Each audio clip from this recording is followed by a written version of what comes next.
All right, here we go. Sorry, I've just all right. There we go. All right, guys. So really quick, I wanted to give an update here. The war on the Second Amendment has already begun. Democrats are already involved in trying to undermine your right to keep and bear arms. Never mind and ignore the fact that the Democrats took a shellacking in this election here in Texas. Never mind the fact that this was supposed to be a blue wave, that Texas was going to flip blue, and yet they lost worse than they did when Beto was running. Hello, Mr. Lunatic. Hello, Tucson Please Suck, and Jeremy Salivar. Welcome to this. What I want to do is I want to cover really quick two bills that have just been filed in the Texas legislature, pre-filed.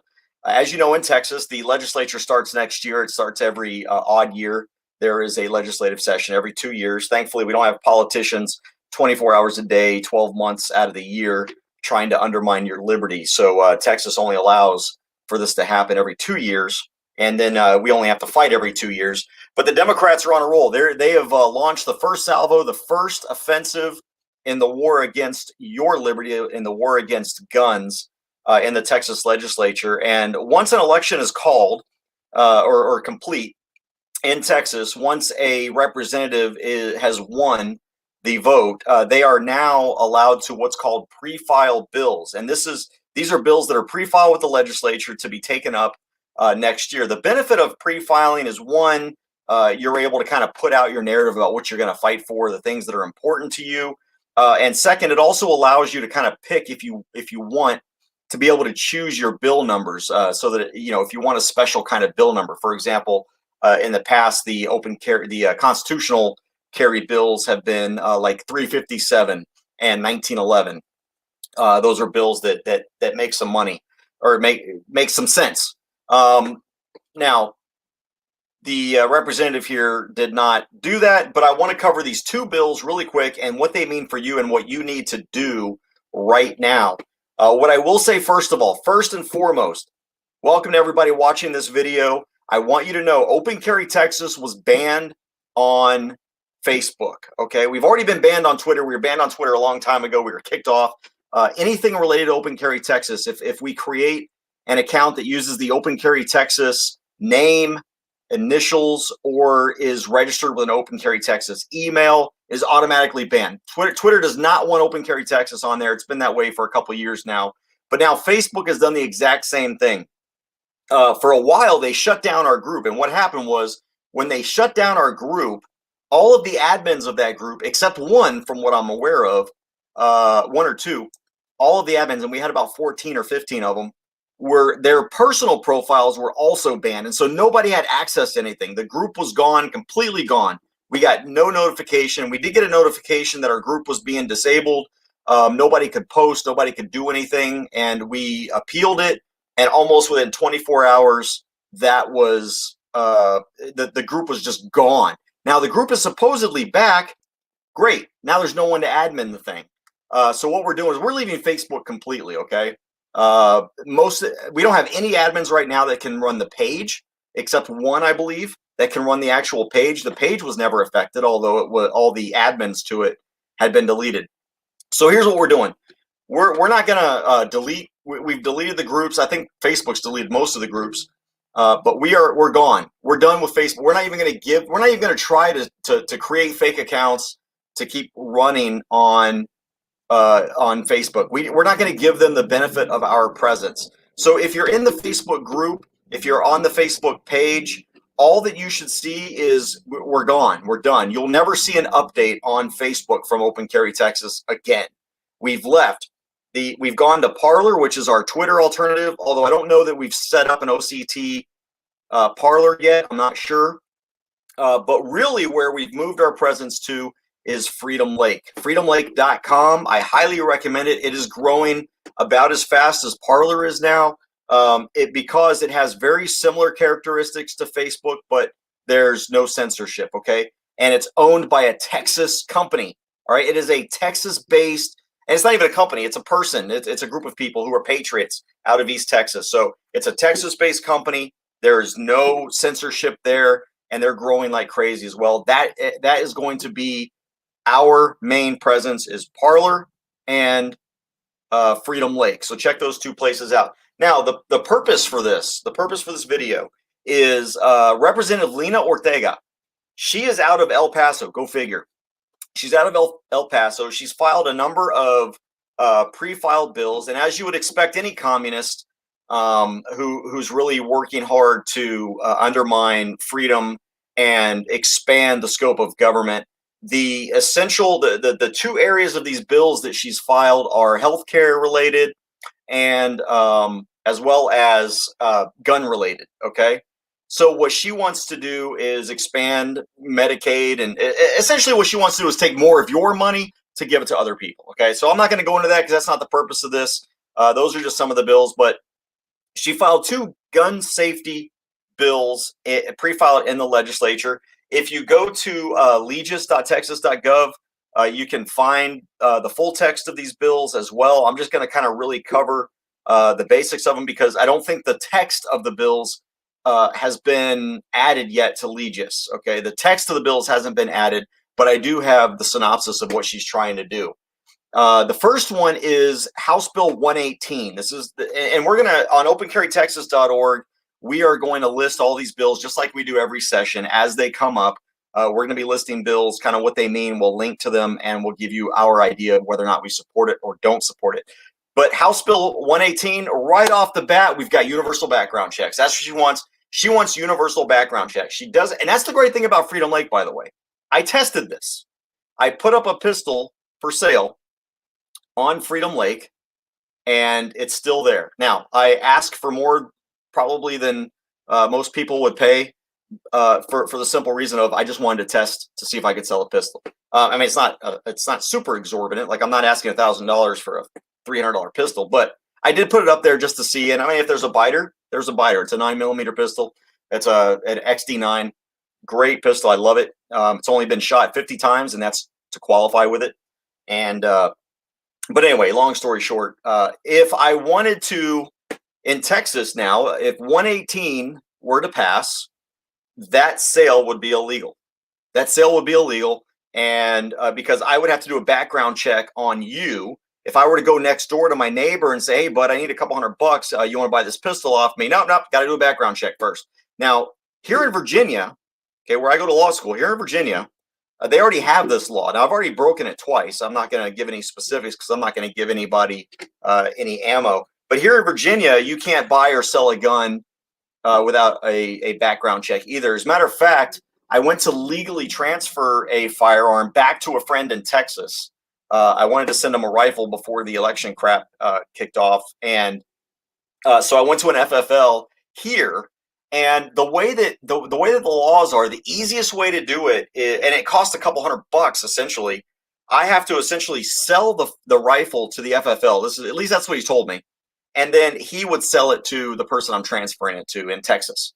All right. So what I did was I just ran down to Tennessee and just used an FFL and transferred it that way because it was much easier. There wasn't as much paperwork. I didn't have to do a background check on the person I'm selling it to, although through the FFL process, they're going to do a 4473 anyway. But there was just so much more of this. But the Virginia model is what Representative Ortega is trying to bring to Texas. Now, she says that she says that requiring private firearm sales and transfers in Texas that require background checks it's essential. She says federal law requires federally licensed firearm dealers to run a background check on a buyer before they may buy a firearm. However, Texas doesn't require private sellers to do that. Her comment was, quote, requiring background checks for all firearm sales and transfers is an important step towards preventing firearms from being transferred to those who should not possess them, Ortega said. Closing this loophole will make Texans safer from gun violence and save lives. Yeah, because really what happens is when those people illegally buy guns and use them to commit crimes, surely they're now going to start getting background checks, right? Those back alley deals, the criminals are going to start background checking each other. And if you're going to kill somebody with a firearm, you're not really going to care too much about whether or not the person can pass a background check. All right, it just doesn't matter. But her bill applies to everyone. if I want to sell, from what I've seen, and now granted, it could be amended, as they usually are once people start hearing about these things. She, she might exempt close family. Um, who knows? All right, aunts and uncles, maybe direct line, whatever. But as it is right now, it doesn't matter who you're trying to sell that gun to. You have to do a background check. If House Bill 118 would pass. Now, the second one is the funniest one, because this directly affects us in open carry Texas, and really probably anybody that watches this video that believes in freedom. Hey, Aviator, sorry I'm not paying attention to chat. I got two screens here. I've got my notes on one screen, and I've got my chat over here on the right. So I'll try to every now and then look for a question mark or something.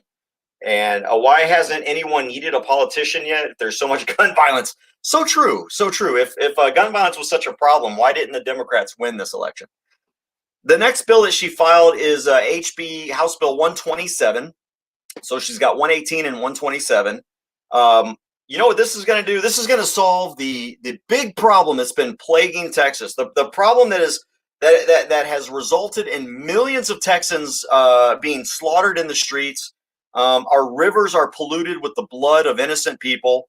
Our shopping centers have become locked down, and there's just nowhere to run. Okay, because we don't have this law in place. And that is the banning of the open carry of, quote, assault weapons and long guns, okay? Because we all know how long guns, the open carry of long guns has just exploded throughout the state in creating mayhem. We are the #1 state in long arm open carry violence. As a matter of fact, as you see someone walking down the street with a rifle, the number of people that just pass out and die from sheer panic it's enormous. I mean, it's a national problem. The state of Texas has been in the news so much because the open carry of long arms has resulted in chickens losing their heads spontaneously. It's also resulted in caterpillars becoming fuzzy. That didn't used to be the problem. The open carry of long arms has turned gay people straight, and the Democrats can't have that. But even conversely, it's turned straight people gay. And there's nothing wrong with either of those. But we see the problem that it's just upending our entire society. Okay, men have decided that they like to cook while taking out the trash. It's the phenomenon of open carry of long arms is so important that the banning of it is one of the first bills that's been filed.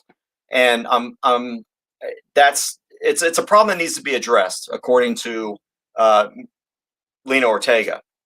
What she says is that allowing the open carry of assault weapons, as I've already described, endangers the public by potentially increasing the likelihood of a conflict. As I said, every time people open carry, I mean, look, it's been mayhem in the streets. Whenever there's been an open carry rally or people open carrying rifles, people literally stop their cars in the middle of the street, get out and start dancing around like monkeys and beating each other. It's weird how the open carry of a rifle creates the kind of mayhem and conflict that Ortega here is trying to solve. Okay, she's trying to solve the fact that when we're open carrying, we're walking down the street, suddenly if you walk past a coffee shop, the coffee turns to wine. It's really weird. It's like a Jesus effect, I think, the way that open carry affects people. And the amount of conflict, if you walk by a church, suddenly everyone starts worshiping Satan.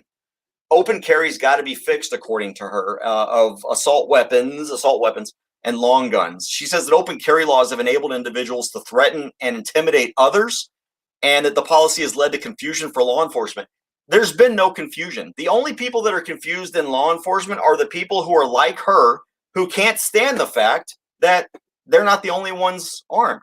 The only people in law enforcement that care about open carry of long arms are the ones that agree with Ortega that the only people that should be armed is government, so that government can do whatever government wants to do. But the simple fact of the matter is that the open carry of long arms actually decreases the likelihood of a conflict, because who's going to mess with a guy who's got an AR-15?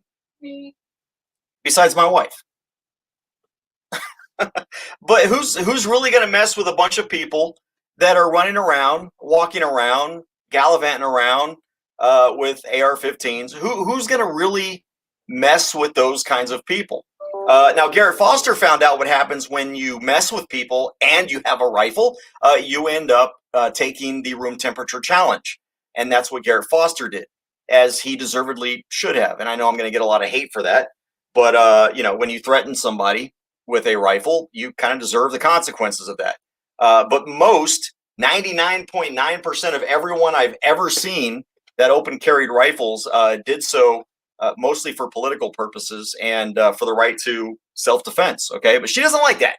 She thinks that the likelihood of conflict, because as we've seen now, keep in mind, the open carry of rifles has been a part of our history since 1836. Actually, even before that. But I mean, if you want to talk about us as a state, well, as a state since 1846, but since 1836, since Texas was created, we have had open carry of rifles and long arms. And it hasn't, suddenly it's a problem because they don't like what a gun looks like. She also says that the policy has led that it hinders law enforcement's ability to assess volatile situations. I'm sorry, if you as a law enforcement officer don't know the difference between a good guy with a gun and a bad guy with a gun, get a new job. Okay, go into horticulture, raise trees, grow trees and plants and flowers and things like that, because you're safer there.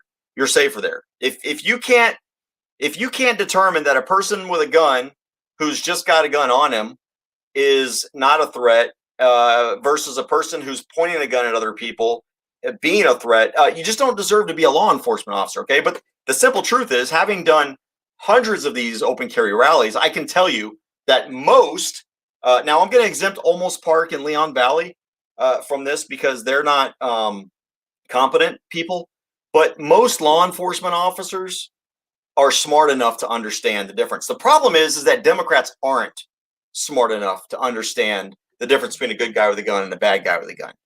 And that's why they get so afraid, because all they have is emotion, first of all, but they just don't have the intelligence to be able to analyze a very simple situation like open carry. Now, she says, quote, the gunman who, oh wait, let me get back into her voice. The gunman who killed 23 people on August 3rd, 2019 in El Paso did not break any laws until he started shooting his AK-47 style rifle. Yeah, he did. The fact that once you get out of your car with a rifle, a handgun, doesn't matter. Once you get out of your car and your intent is to go and kill somebody, you've committed a crime right then and there. The minute, actually, I would even argue that the minute he put his gun into his car with the intent to go to Walmart and murder people, the crime was committed. So no, he was breaking the law from the moment he picked up that gun with the intent to commit murder. He was committing a crime. Now, again, I understand Lena Ortega is not that smart, and so she doesn't understand these legal issues, and she doesn't understand simplicity. But kind of as Emmanuel says, there, what? So you can't carry a gun because you could commit a crime? That is the end goal of the left. The end goal of the left is to ensure that nobody has a gun, because if nobody has a gun, crime is going to miraculously disappear. It's going to be, because obviously before there were guns, for example, during the Renaissance time, before guns came out, there was never violence. We've never had violence in the history of the world prior to guns. It was such a peaceful place. The entire world used to sing Kumbaya, and they used to dance, and everybody would kiss each other, and you do whatever was needed. And then guns came along, and suddenly we started hating each other. It's the magic power of the trigger. And so she said, if it had been illegal to open carry an assault weapon, the gunman may have been identified and apprehended before carrying out this terrible hate crime against our community. Here's the thing.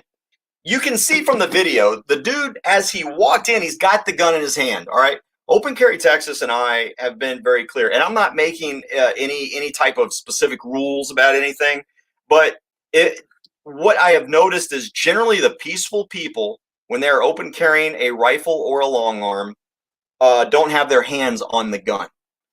It's the ones that are violent or violent prone that have their hands on the gun. Now, I'm not saying there's anything wrong with holding a firearm as long as you're not threatening other people, but it is a more intimidating act when you're actually holding the firearm. And obviously, if you have to use it in self-defense, you're going to be holding it. But this man walked into the Walmart with his gun in hand. Okay, he walked into Walmart with the intent to kill, with the gun in his hand, and it's quite plain and obvious. The problem is that El Paso, as dumbass liberal as it is already, most people don't own a gun. They're not. They don't have a license to carry a handgun in self-defense, which you shouldn't have to have a license. And they hate guns so much that there was nothing they could have done anyway. All right, but that doesn't mean that what happened in El Paso should affect everybody, because long arms, and even specifically these so-called assault weapons, so AR-15s, AK-47s, long arms and modern sporting rifles are used in less than 3% of mass shootings. Less than 3% of mass shootings. I think it's 1% of all mass shootings are committed with a handgun. Now, there's a missing 6% that could be shotguns. The weapon is unknown. The firearm is unknown. What type it is, it might have been a revolver. Well, I guess that would fall under the category of handgun. But either way, 91% of all mass shootings and all homicides committed with a firearm are handguns. Less than 3% are long arms. And of that 3%, an even smaller number are probably, well, it doesn't matter. Let's just assume all 3% are these weapons that Lena Ortega hates. It doesn't matter. The problem is they're not going after the problem. The problem has nothing to do with the gun. The problem is not the gun. The problem is up here. The problem is right here. It's the mentality. You can take away the tools of murder forever.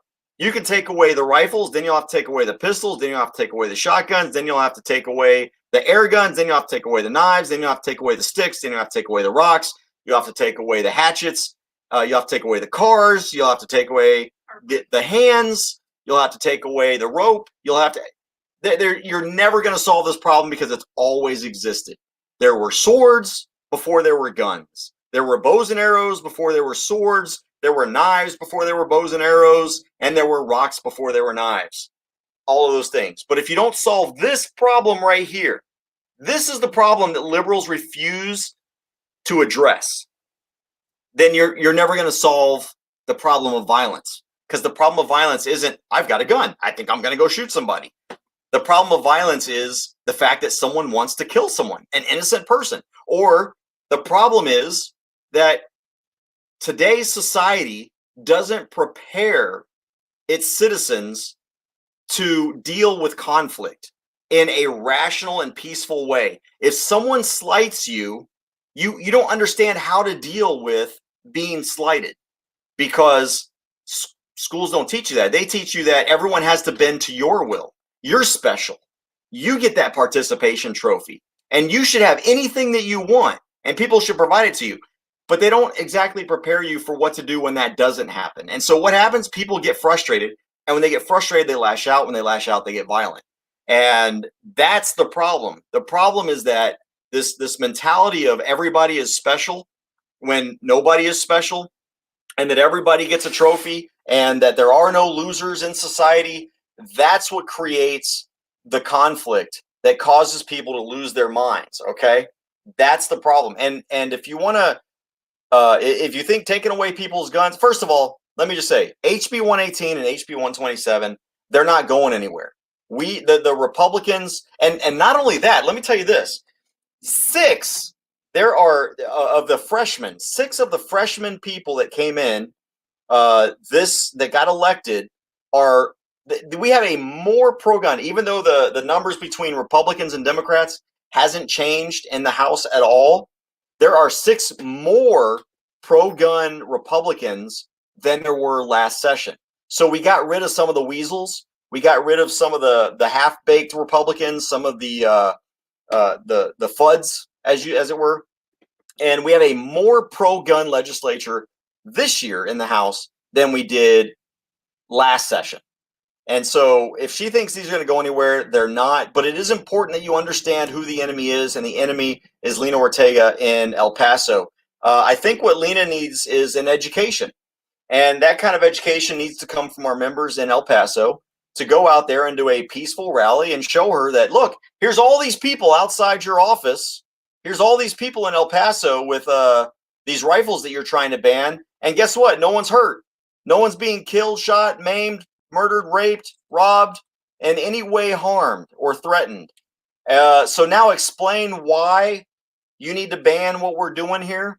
And of course, it needs to be peaceful and kind of show her that. Yes, I miss Jonathan Stickland as well. And yeah, thankfully we still have Briscoe Kane. By the way, Briscoe is in Pennsylvania right now, fighting for the legal team there for the Trump campaign, fighting on the legal campaign. So he's not in the state right now. And anyway, so let me go here to the questions. I'm going to end this here. Did you get rid of the guy? Did you get rid of the guy who killed Open Carry? Shoot, a lot of people killed that, but no, essentially. Well, the House Speaker is no longer there, so I guess we'll see who the new House Speaker is, and we'll figure that out. We don't know who the new House Speaker is right now. Right now, it's still the same person, so I can't tell you what I think about the new House Speaker in Texas because there isn't one. The new House Speaker has to be elected. Phelan is looking like he might be the guy that's going to be the Speaker of the House. Phelan's not a bad representative. He's not as strong, obviously, as I would like, but he's stronger than we've had. He's stronger than Bonin. He's stronger than Bonin's predecessor. So Phelan is not a bad choice. It looks like he's going to be the guy. Excuse me. It looks like he's going to be the guy that is our. Is he as crazy as Bonin? Is he as crazy? No, he's not as crazy as Bonin. He is definitely more rational. He's also not as political as Bonin. Phelan. So anyway, all right. So let's see here. Yes, congratulations to everyone, by the way, in San Antonio and Leon Valley who got rid of that corrupt city council. I think that was the best part of this election cycle ever, is the fact that Leon Valley is going to look completely different, and Salty Vagina, Chief Salty Vagina, is he's going to have to figure out what to do at this point, because he no longer has. Yes, he is pro 2A, by the way, not Salty Vagina, but Speaker or Phelan if he becomes Speaker. All right, let me get up here, see if there were some other questions here. Okay, answered that one. Yes, you make the politicians fear you. That's it. When government fears the people, there's liberty. When the people fear government, there's tyranny. And that is so true. How will this get through your legislature? Don't you have the majority? Yeah, it won't get through our legislature. That's I'll tell you right now, Aviator, that's not going anywhere, those bills. But it's important that we understand they're out there, because we still have to fight them. We can't trust Republicans to do the right thing. You can't. Republicans will not do the right thing unless people are beating their faces, metaphorically speaking, beating their faces with the truth. All right, pounding the doors, sending the emails, showing up at the hearings. If the Republicans cannot be trusted any more than the liberals can, the Democrats. Let's see. I think I got everything here. So, but if it only saves one life, like abortion. Yeah, exactly. Exactly. All right. So that's it for that. Oh, wait, here. What's this? What are your thoughts on the election? Well, I think there's a lot of corruption out there. I'm going to be honest with y'all. All right. I voted this election. I voted almost every line item on the ballot. Now, I sent in an absentee ballot because I don't live in Texas right now. I'm in law school, and so I doubt my ballot was counted. But I left. I couldn't vote for Biden or Trump or Jorgensen. I just couldn't do it. Look, my vote belongs to nobody. Okay, every election, there isn't one candidate that has my vote automatically, and then someone else has to convince me otherwise. Every single candidate must convince me of why I need to vote for that candidate, whether it's Trump, Biden, Jorgensen, or some other wacko. Yeah, well, so my thoughts on the election. Look, I have no skin in the game, okay? And quite frankly, I really don't care if Biden or Trump get elected, because I'm a Texan, and it's not going to affect us. The Republicans still control the Senate. There's not much they can do. the Democrats have a smaller majority in the House now. Republicans picked up like 12 seats in the House.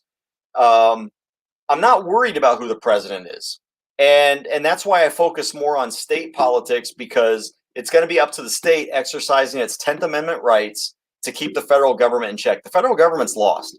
Trump didn't earn my vote. Biden didn't earn my vote. Jorgensen didn't earn my vote. So when I say what I'm about to say about what I think about the election, I say it with that predicate.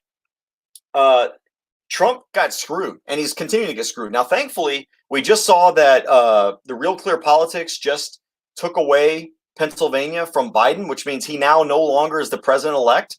Now, keep in mind, the president-elect is only a media-invented thing. You're not president-elect until the electors vote and until the electors are certified, which is January 5th or 6th, something like that.